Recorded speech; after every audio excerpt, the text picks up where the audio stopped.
Hi guys, this is Alam from realfinplan, a personal finance enthusiast and content creator. Today we will discuss part 2 of how to manage financial risks. In the previous video, we discussed the 3 crucial financial risks: emergency risk, life risk, and health risk. We also concluded that we need to take 3 steps to mitigate them. I will provide the link to the previous video in the description. I will request you to finish that first, to get a better picture of the financial risks. Today we will try to understand step 1, creating an emergency fund. Let's begin.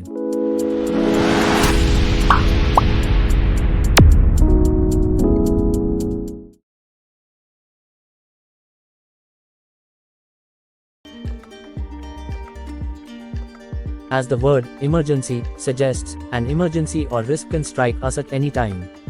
Let's take some scenarios into account to understand them in a better way.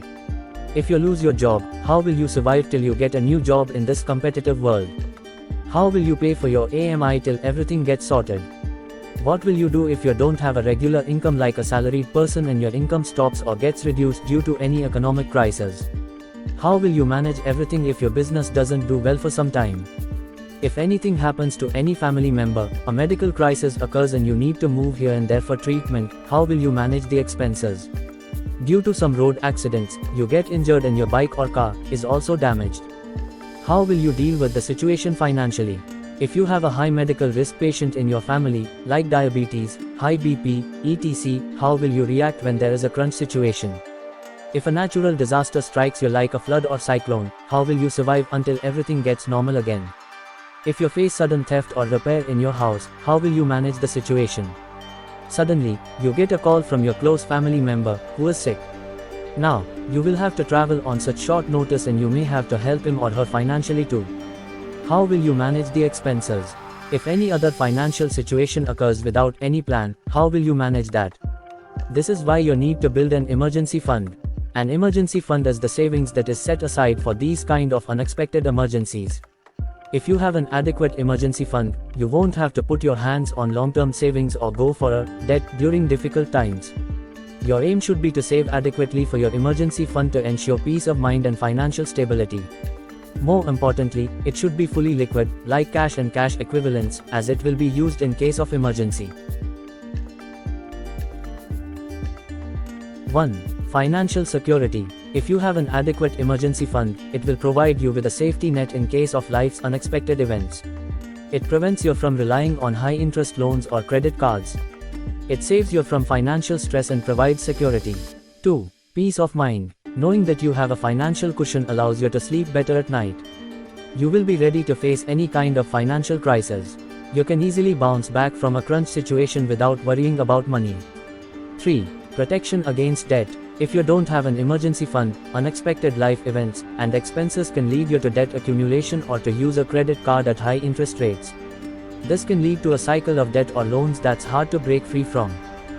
An emergency fund acts as a protective shield, keeping you out of the debt trap. 4. Opportunities for investment. If you have an emergency fund in place, you can confidently explore different investment opportunities. It can grow your wealth over time, knowing that your basic needs are covered.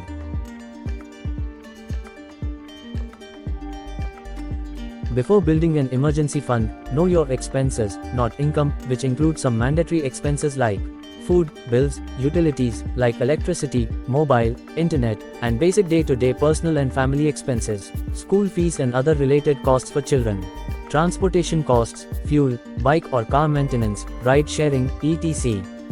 Housing, rent or AMI, healthcare, doctor visits and basic medicine expenses, personal care, beauty parlor, salon, basic cosmetics, etc. Recurring items like insurance premiums, periodic building maintenance, charity, etc. You should build a separate fund, also known as the sinking fund, for these kinds of expenses. Any kind of non-emergency items like gifts, trips, marriage expenses, etc. This is one of the most important aspects of the emergency fund. The estimation differs from person to person. Someone who has faced an emergency gives too much importance to an emergency fund and overestimates the need. Those who have not had any kind of financial emergency underestimate the need and try to maximize the returns for this money. So, there should be a middle ground. That's why the general recommendation is 6 times a 6x of monthly expenses. You should follow the thumb rule. 3x, the minimum fund size to start with, no matter who you are. 6x, this is normal for stable regular income categories like salaried persons.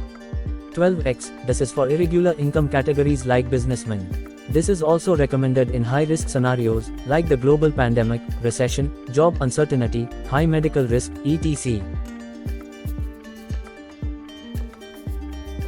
The first thing to keep in mind, the emergency fund needs to be liquid and immediately available, so that you can easily access your funds during any financial emergency.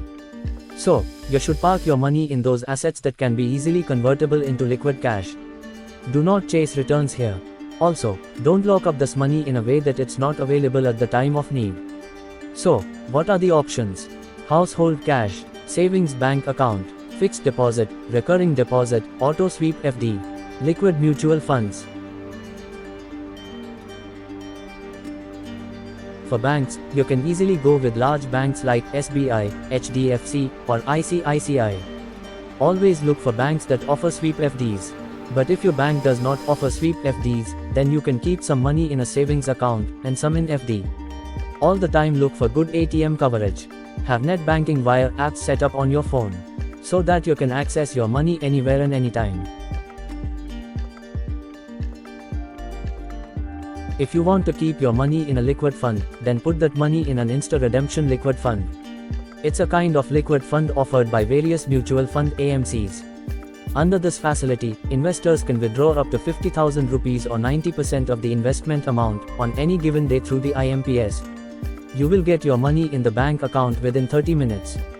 However, I always got my money within 5 minutes. So, this can be a good option to park your emergency fund. Some of the Insta redemption liquid funds in India are as follows: ICICI Prudential Liquid Fund, Nippon India Liquid Fund, Tata Liquid Fund, UTI Liquid Cash Fund, Axis Liquid Fund, Aditya Birla Sun Life Liquid Fund, PGIM India Liquid Fund.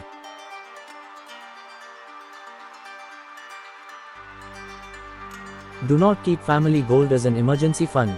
This is not liquid and can lead to losses if the commodity market is turbulent. Do not use stocks or equity mutual funds for emergency funds. It can lead to huge losses if there is a significant market downturn.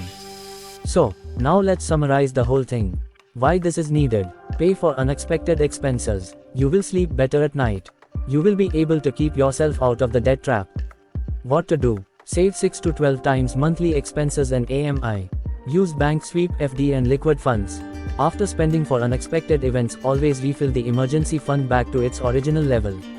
What not to do? Spending it for non-emergencies like gifts, trips, marriage expenses, etc.